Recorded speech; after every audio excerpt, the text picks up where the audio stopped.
এই যে ভাই, এই যে ভাই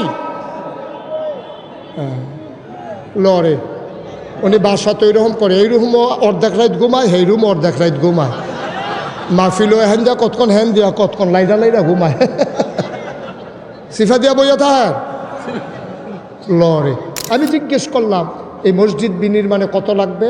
ওরা বলল এই 15 কোটি টাকা। যেমনি কইছে মনে করছি 1500, তোর ওই যে কইছিলাম 15 কোটি ওই তো না। আমি ওই কী হইব, ওই 30 কোটি। আমি কই দুইটা ফিডা দে। আজকে 33 বছর মোশতাক ফয়েজি মাহফিল করি, 33 বছর। এই 33 বছর মাহফিল করতে করতে মাহফিলের ভিতরে একটা অভিজ্ঞতা জন্মাইছে আমার। আজকে তোমাদের কলাবাগান মাঠে মাহফিল করতে এসে মন সাক্ষী দিয়েছে তোমাদের মাহফিল আমার আল্লাহ কবুল করে নিয়েছেন।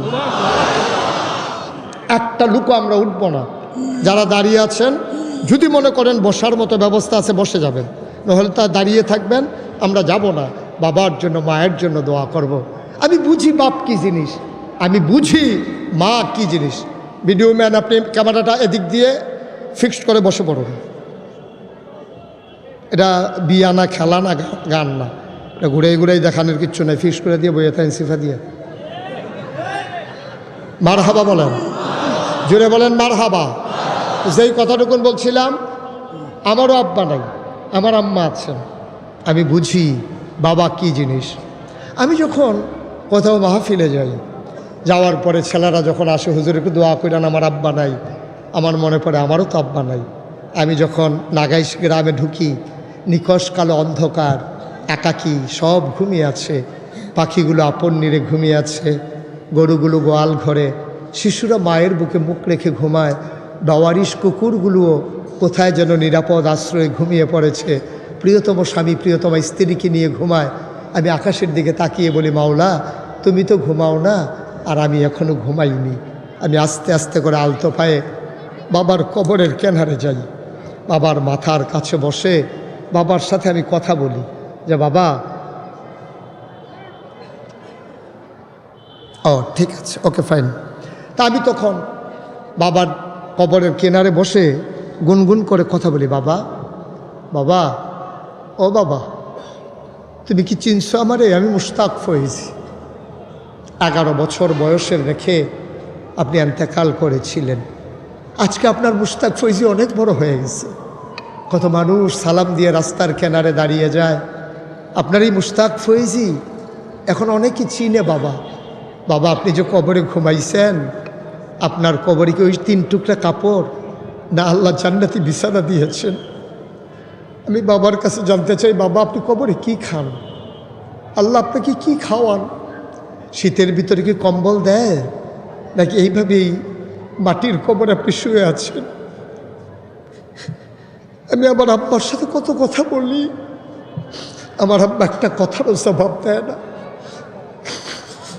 আমি কাঁদতে কাঁদতে ঘুমাইতে যাই, আমি ঘুমাইতে পারি না।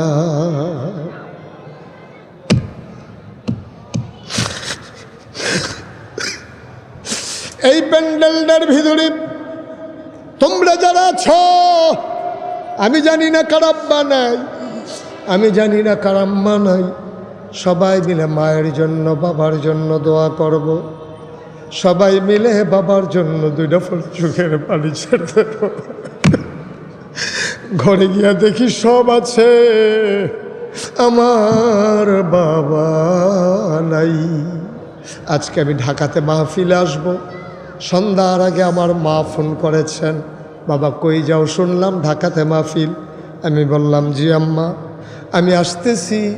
আমি সব সময় মাকে বলেই আসি। আমি যখন মায়ের সামনে দাঁড়াই, আমার মা টপ টপ করে কাঁদতে থাকে, চোখের পানি পড়তে থাকে। আমি বলি মা কাঁদো কেন? আমার মা বলে বাবা কত দূরে যাও, গাড়ি ঘোড়াতে ভ্রমণ করো, কোন সময় কোন অ্যাক্সিডেন্ট হয়ে যায়, তুমি না আসলে আমি ঘুমাইতে পারি না। আমিও কাঁদতেছি। আমার মা বলে বাবা তুমি কাঁদো কেন? আমি বলি মা আমি না আসলে তুমি ঘুমাও না, একদিন এমন হবে গো মা, তুমি যদি হারিয়ে যাও, দিনের পর দিন যদি বাসায় না আসি, আমার জন্য নির্ঘুম রাত কেউ কাটাবে না।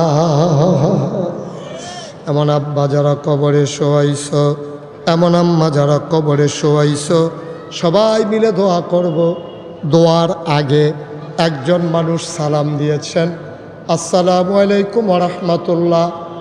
আপনার মসজিদের জন্য শরীক হলাম, আমার বাবা নাই, মা অসুস্থ, দোয়া করবেন। আমিন বলেন। আপনার সোশ্যাল মিডিয়ার সুবাদে আমার মসজিদের খবর পেয়ে গেছেন না? আমার মসজিদটা আপনাদেরকে একটু বলি, কষ্ট হচ্ছে আপনাদের? আপনারা দেখতে পাচ্ছেন যে মুশতাক ফয়েজি পীর সাহেব, আমি কিন্তু পীর সাহেব হতে চাই নাই। আমার আব্বা ইন্তেকাল করার কারণে দাদার পরে আমার কাঁধে দায়িত্ব এসেছে। আমার বড় ভাই আছে, 3 জন চাচা আছে, কাউকে দাদা দায়িত্ব নেই আমার কাঁধে দিয়েছেন। আমি হাউমাউ করে দিচ্ছি। আমি বলেছি, দাদা আমি ছোট্ট মানুষ, আমি কেন হব? আমার ভাইয়া আছে, চাচারা আছে। আমি জানি কে পারবে, পারবে বলেই তোমার উপরে দায়িত্ব। আমার দাদা ইন্তেকালের আগে মাত্র 9 শতক জমিন, কয় শতক? কথা কেন, কয় শতক? মাত্র 9 শতক জমিন আমার দাদা আমার দরবারে দিয়েছেন। তারপরে আমি জমিন কেনা শুরু করলাম। এখন আমার জমিনটা, আমার দরবারটা 18 একর, 1800 শতক। মারহাবা বলবেন না? আপনাদের এই যে কলাবাগান, যে এই যে হাউজিং, এটা কি বলে? সরকারি স্টাফ কোয়ার্টার। এটা হলো 5 একর জায়গার উপর, 5 একর। কয় একর? আর আমার জায়গাটা 18 একর। এবার একটু আন্দাজ করেন কীরকম। মারহাবা বলবেন না? আমার এখানে 10টা প্রতিষ্ঠান, একটা খানকা জিকির আজকারের জন্য, একটা দাখিল মাদ্রাসা, নুরানি মাদ্রাসা, হাফিজিয়া মাদ্রাসা, ধাতব্য চিকিৎসালয়, গণপাঠাগার, গবেষণাগার, ছাত্রাবাস, ইয়াতিমখানা, মসজিদ। আমার দরবারে মসজিদ ছিল টিনের ঘর। আমি চিন্তা করলাম, দৃষ্টিনন্দন, স্থাপত্য শৈলী মণ্ডিত, মুসলিম বিশ্বের এক অনন্য নিদর্শন, একটা আলাদা অন্য একটা প্যাটার্নের একটা মসজিদ করব। আমার যারা দরবারে ইঞ্জিনিয়ার আছে, মুরিদ, তাদেরকে ডাকায় 10 জন মিলে একটা টিম করে দিলাম। ওরা একটা মসজিদের ডিজাইন করে নিয়ে আসলো। দেখি বিশাল এক ভিউ দাঁড় করাইছে। আমি বললাম, এই মসজিদ কত বড়? ওরা বলে, এই মসজিদে একসাথে নামাজ পড়তে পারবে 6000 লোক। আর আসতে কোন মারহাবা, কয় হাজার? কথা কেন, কয় হাজার? আমি বললাম, এই মসজিদ শুধু মসজিদ হবে না, এখানে মানুষের মনের চিকিৎসা হবে নামাজ দিয়া, আর শরীরের চিকিৎসা হবে হাসপাতাল দিয়া। নিচতলায় হাসপাতাল, দোতলায় 3 তলায় মসজিদ, অর্থাৎ 19,000 স্কোয়ার ফিট আমার হাসপাতালের আয়তন। 19,000 স্কোয়ার ফিট আমার নিচতলায় ধাতব্য চিকিৎসালয়, ফ্রি হাসপাতাল। বাংলাদেশে সরকারি বেসরকারি একটা হাসপাতালও ফ্রি নাই, অন্তত টিকেটের ব্যবস্থা হলেও আছে। আমি বলেছি, আমার এখানে টিকেটও লাগবে না, ফ্রি চিকিৎসা হবে। বিনা চিকিৎসায় অজপাড়াগায়ের একটা গরিব মানুষকেও বিনা চিকিৎসায় মরতে দেব না, একটু না একটু চিকিৎসা দিয়ে দেবো ইনশাআল্লাহ। এই জন্য নিচতলায় হাসপাতাল, দোতলায় 3 তলায় মসজিদ। যখন ওরা বলল 6000 লোক নামাজ পড়বে, যখন ওরা বলল 6000 লোক নামাজ পড়বে, আমি জিজ্ঞেস করলাম, এই মসজিদ বিনির্মাণে কত লাগবে? ওরা বলল, এই 15 কোটি টাকা। যেমনি কইছে মনে করছি 1500। আমি কই, কত কইলা? কই 15 কোটি। আমি কই, বেড়া দেখি চারটিখানি কথা মনে করছো, 15 কোটি আমি টাকা পাবো কই? গরিব মানুষ। কই, একটা নিয়ত করেন।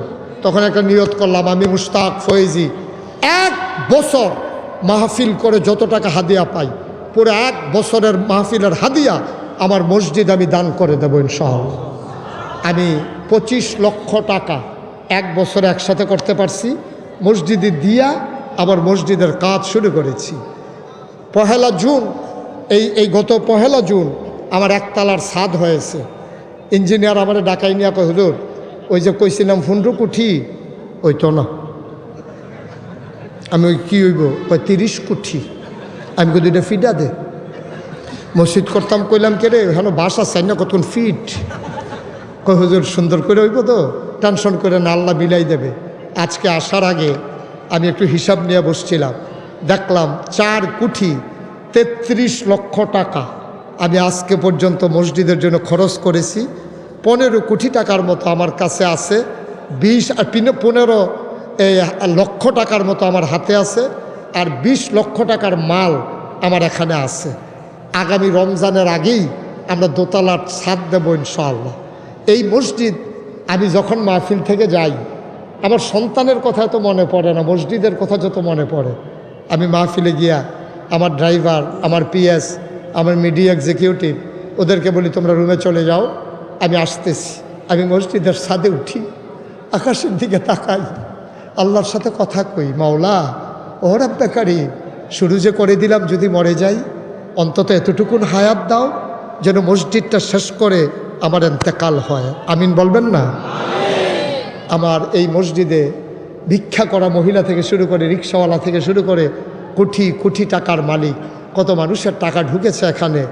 আমি অবাক বিস্ময়ে তাকিয়ে দেখি, আকাশের দিকে তাকিয়ে আমি আল্লাহকে বলি, মাওলা তোমার বন্ধু নবী বলেছেন, মাম বানা লিল্লাহি মসজিদান বানাল্লাহু লাহু বাইতান ফিল জান্নাহ, যে দুনিয়ায় মসজিদ বানাবে আল্লাহ তুমি নাকি তার জন্য জান্নাতে ঘর বানাবা।